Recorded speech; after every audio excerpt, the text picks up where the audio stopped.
Marway nga sumban berkhuslay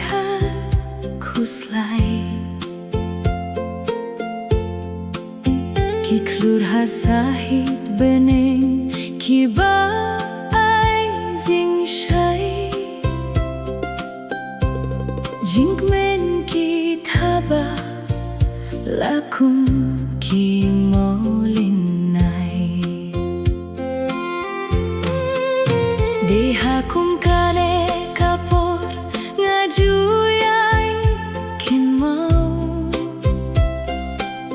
Kipor ki balalit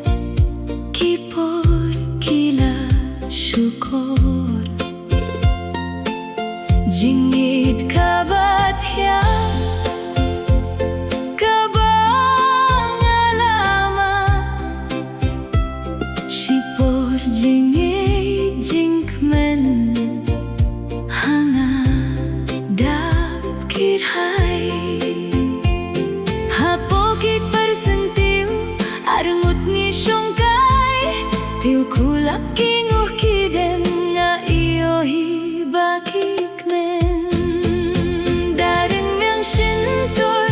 piklay kular batyam Durhmat babha briujung pinga shobich man lakasni Daring yang shintor piklay kular batyam Durhmat babha briujung pinga shobich man lakasni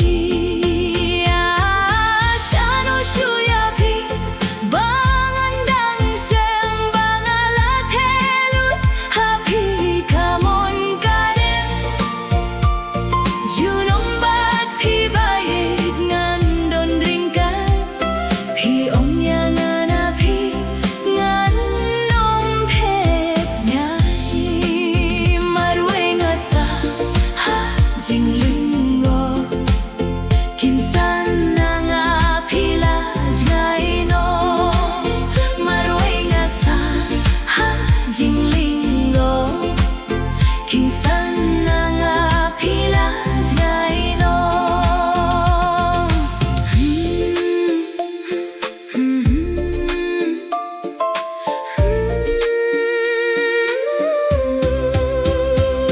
Tangjing kin mau baro hanga pi ay saslem Wat pilaj ngay na nga hindre hadonut pidang syong Hala Marway ngayam lakaturang ba Kano si bajot yang akawan dia susat Ngadang yay kin mau ya pi hadu minta Pi shet kilayang atang na markas pa Hapding jingit baskem bat kabanila Ngampoy berkat sendat yang api ehno Ki umat ki wansor na ki khmat jonga Habanong pentken jonga nganduhno Hajing stawsi Marway nga pay tohnot Ngayay kin mau badya pingadang sahnot Hajing stawsi Marway nga pay tohnot Ngayay kin mau badya pingadang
Chu nông ban pi ba ye ngan don ringkat